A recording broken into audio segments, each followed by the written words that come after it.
विकास के सिद्धांत। ठीक है, अपना जो टॉपिक है वो है विकास के सिद्धांत और नियम। तो इसमें क्या है, विकास एक जटिल प्रक्रिया, मतलब जो विकास है, जो अपना विकास होता है वो जन्म से लेकर मृत्यु तक आदमी कुछ ना कुछ, कहीं ना कहीं कुछ ना कुछ सीखता रहता है। फिर उसके बाद उसका शारीरिक विकास कहीं ना कहीं होता रहता है। फिर इसमें एक राइटर है हॉलॉक, उन्होंने कहा है कि विकास बड़े होने तक ही सीमित नहीं रहता है। मतलब विकास की मतलब एक एज पर आपका विकास आके रुक गया, वहां तक सीमित नहीं है। आपका धीमे धीमे, जैसे आप विकास की अवस्थाएं होती हैं, जैसे विकास की 3 अवस्थाएं होती है, शैशवावस्था, बाल्य अवस्था, किशोर अवस्था। तो शैशवावस्था कितने से कितने टाइम तक होती है? 0 से, जो अपनी पहली अवस्था होती है वो होती है शैशवावस्था। शैशवावस्था, शैशवावस्था कब से होती है? जन्म से लेकर 5 वर्ष तक, है ना, 0 to 5 ईयर।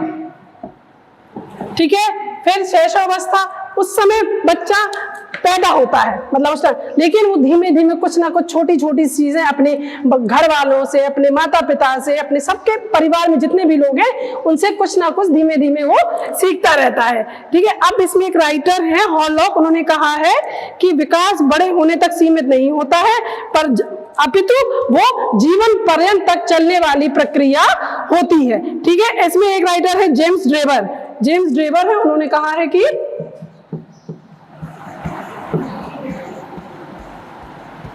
जेम्स ड्रेवर है, उन्होंने कहा है कि विकास वह दशा है जो प्रगतिशील परिवर्तन के रूप में प्राणी में सतत रूप से मतलब आजीवन धीमे धीमे चलती रहती है। सतत मतलब क्या कहलाता है? धीमे धीमे वो प्रक्रिया आपकी चल रही है। ठीक है, ये कहलाता है सतत। ये हो गए 2 राइटर जिन्होंने विकास की परिभाषा दी है। ठीक है, अब विकास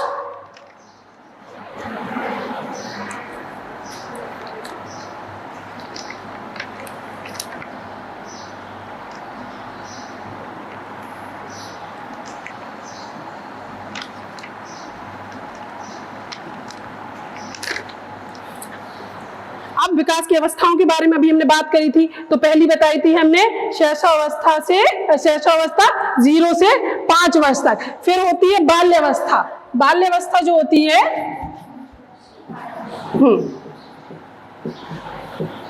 अवस्था है जो 6 से 12। ठीक है, 12। फिर आप थर्ड आती है, आपकी थर्ड स्टेज है किशोर अवस्था।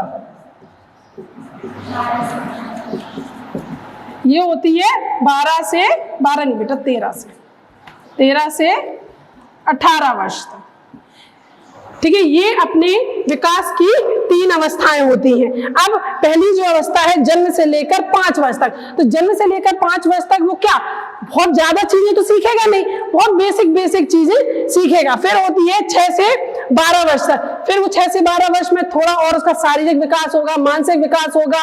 अब जब मानसिक विकास होगा तो नई नई चीजों को सीखेगा, और उसका जो बौद्धिक स्थिति है वो भी परिपक्व होगी। वो भी उसमें बौद्धिक स्थिति जब परिपक्व होगी तो वो फिर ज्यादा बड़ी चीजों को वो सीख सकता है। फिर थर्ड स्टेज होती है किशोर अवस्था। किशोर अवस्था सबसे तूफान का काल कहा जाता है। क्यों कहा जाता है? क्योंकि इसमें सबसे ज्यादा चेंज इसी अवस्था में होते हैं, चाहे वो सामाजिक हो, मानसिक हो या शारीरिक हो, कोई भी विकास हो, सबसे ज्यादा इसी अवस्था में क्या होता है कि बच्चा बहुत ज्यादा अपने आप में परेशान रहता है कि हमें नई नई चीजें आ रही हैं उसके शरीर में, और फिर उसके साथ साथ उसका सामाजिक विकास बढ़ रहा है, तो पढ़ाई का भी प्रेशर है, घर का भी प्रेशर, हर चीज का उसके ऊपर इसी से प्रेशर आता है। तो इसीलिए इसे क्या कहा जाता है? तूफान का काल कहा जाता है सबसे ज्यादा किशोर अवस्था को, क्योंकि बहुत से परिवर्तन होते हैं इसी अवस्था में। ठीक है,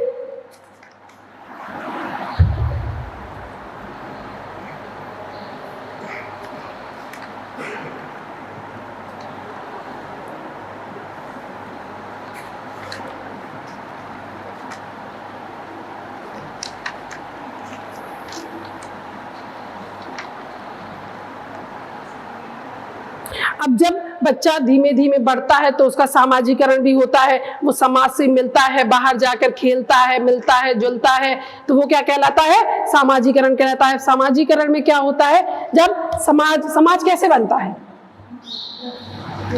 माता पिता बच्चे को पहले समाज में हाँ, उसके पहले जहाँ वो सबसे पहले रह रहा है, सबसे पहले उसका वो समाज हुआ। फिर उसके बाद वो जब स्कूल जाता है ना, उस स्कूल में जब उसके दोस्त वगैरह, वो उसका छोटा समाज हुआ। फिर वहां जब वो खेलता है प्लेग्राउंड में, वो उसका छोटा सा समाज हुआ।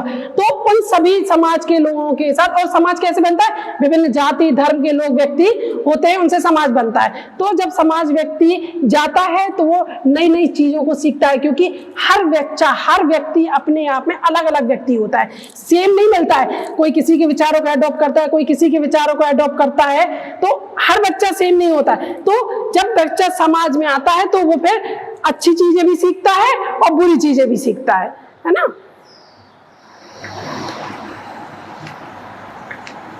इसमें कुछ परिभाषाएं लिख लो, जैसे विकास की पहली है हॉलॉक के अनुसार,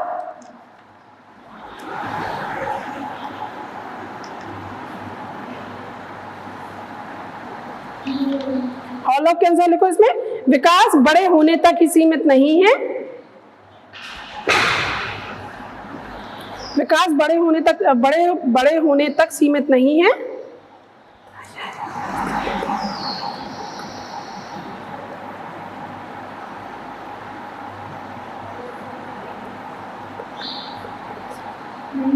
नहीं है, अपितु यह प्रगतिशील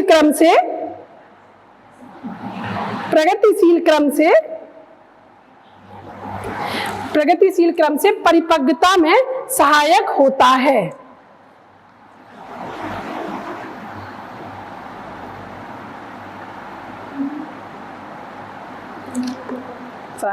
है। दूसरे राइटर हैं जेम्स डेवर।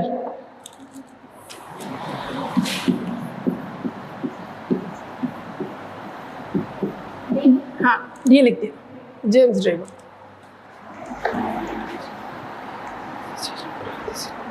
विकास वह दशा है जो प्रगतिशील परिवर्तन के रूप में, विकास वह दशा है जो प्रगतिशील परिवर्तन के रूप में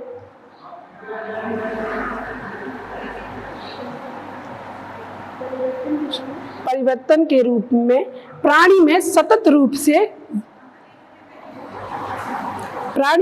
रूप से व्याप्त होती है।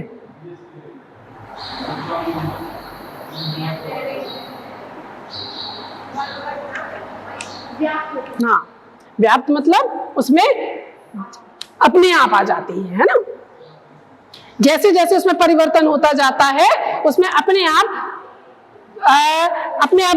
अडॉप्ट करने की चीजें आ जाती हैं। जैसे जैसे उसका मानसिक विकास होता जाता है, अब धीमे धीमे बढ़ेगा तो उसका मानसिक विकास भी होगा। अब मानसिक विकास होगा तो अच्छा बुरा वो खुद सीखने लगता है, ठीक है, खुद देखने लगेगा कि अच्छा क्या है और बुरा क्या है, ठीक है।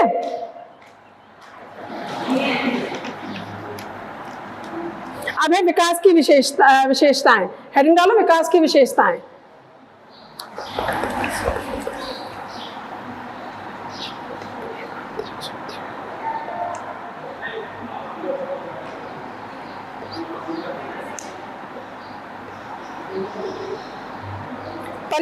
परिपक्वता क्या होती है?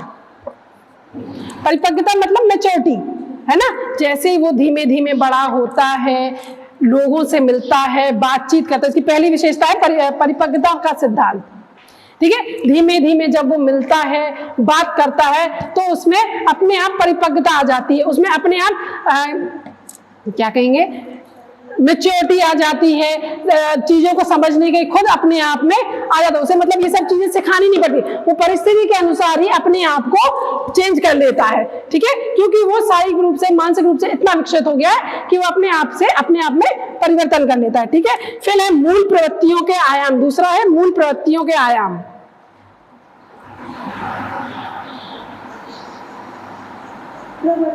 हाँ, मूल प्रवृत्ति,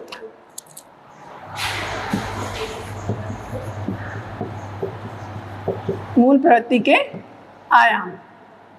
देखो बेटा, अब जब धीमे धीमे जब वो बड़ा होता है तो उसका शारीरिक, मानसिक, हार्मोनल कितने सारे डिसबैलेंस होते हैं, हर चीज होता है, चाहे वो लड़कियों में हो चाहे वो लड़कियों में हो, हर टाइप के। तो ये उनमें धीमे धीमे जब उनकी अवस्थाएं बढ़ती हैं, जब वो शैशवावस्था में होता है, कुछ और हार्मोनल चेंजेस होते हो, मानसिक विकास उस स्तर पर होता है।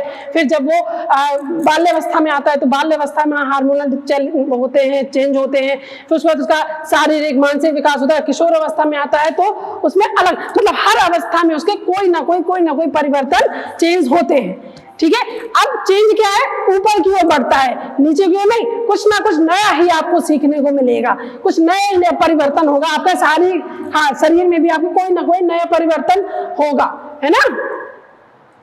ठीक है, फिर नेक्स्ट है सहज क्रिया आयाम। सहज क्रिया आयाम मतलब कि जब बच्चे में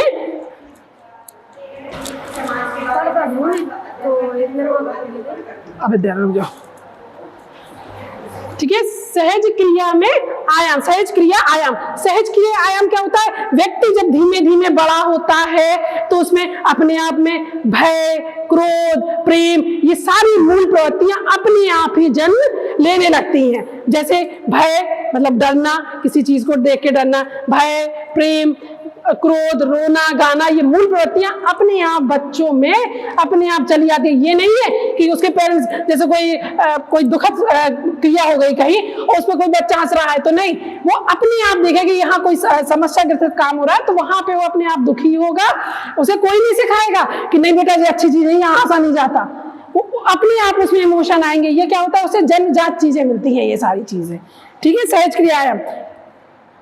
फिर है विकास की कुछ विशेषता, ये भी है सामान्य से विशिष्ट की ओर। पहली है सामान्य से विशिष्ट की ओर। क्या होता है, जब अपन लोग भी कोई चीज पढ़ते हैं तो सबसे पहले क्या सोचते हैं कि पहले छोटी छोटी चीजें तैयार कर लो फिर बड़ी चीजें तैयार करो। तो ये होता है जब कोई भी बच्चा अपनी कोई भी चीज सीखता है तो वो हमेशा सामान्य से विशिष्ट की ओर जाता है कि धीमे धीमे एक एक सीढ़ी चढ़ेंगे। पहले फर्स्ट ईयर तो वो सामान्य हो गई, फिर सेकंड, फिर थर्ड, तो धीमे धीमे हम नई नई चीजों को अपनी लाइफ में लाएंगे और अपनी लाइफ में नई नई चीजों को सीखेंगे। ठीक है, फिर निकट से दूर का सिद्धांत। निकट से दूर का सिद्धांत मतलब क्या होता है कि क्या होता है, निकट से पास से, मतलब जो हमारे पास है सबसे पहले जैसे हमारे पास एक बुक है, जैसे मैं कोई टॉपिक पढ़ना है, मेरे पास एक बुक है तो सबसे पहले सोचूंगी मैं बुक से पहले तैयारी कर लूं। फिर मैं सोचूंगी कि मेरे पास और कौन से ऑप्शन है, मोबाइल है तो मैं मोबाइल से देख लूं। फिर हम सोचेंगे अब कौन सा ऑप्शन है, तो अब हमें कंप्यूटर चाहिए, कुछ और चाहिए, कोई भी और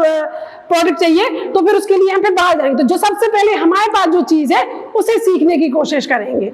ठीक है, फिर है संगठित प्रक्रिया। संगठित प्रक्रिया क्या होती है कि इसमें क्या होता है, संगठित प्रक्रिया बाल्य अवस्था में, जब 6 से 12 वर्ष की अवस्था में होते हैं तो अपन को चाहिए कि दोस्त चाहिए, खेलने के, कूदने के लिए, आने जाने के लिए भी चाहिए, और दंग करने के लिए, हर एक चीज के लिए। तो इसी उम्र में बच्चे अच्छे बुरे दोस्तों को बनाते हैं और उनके साथ खेलते हैं। ठीक है, फिर है सतत प्रक्रिया। सतत प्रक्रिया क्या है, इसमें जब बच्चा पैदा होता है जब तक मृत्यु नहीं हो जाती है उसके जीवन में जो जो भी समस्याएं आती जाती रहती हैं वो आजीवन उसकी चलती जाती हैं। जब तक वो ईश्वर के पास नहीं चला जाता तब तक उसके जीवन में कुछ ना कुछ समस्याएं आती रहती हैं। सतत मतलब जन्म से लेकर मृत्यु तक चलने वाली सारी प्रक्रियाएं। तो उसके जीवन में जो जो भी समस्याएं आती हैं, जो भी अच्छी बुरी कोई भी समस्या आती है तो वो उसे आगे लेकर चलता जाता है। ऐसा नहीं कि अब हमारे पास समस्या आ गई तो वही स्तब्ध हो गए, इट इज नॉट पॉसिबल।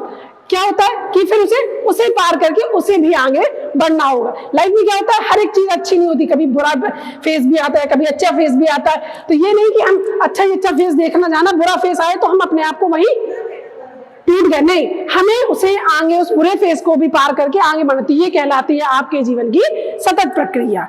ठीक है,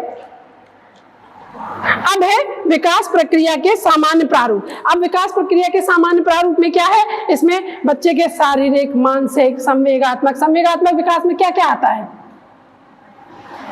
संवेगात्मक विकास में जो सब बच्चे के खुद के प्रेम, क्रोध, दया, इमोशंस वगैरह, एग्जैक्टली ये सारी चीजें आती हैं। संवेगात्मक भाषाई विकास होता है, क्योंकि जैसे शैशवावस्था में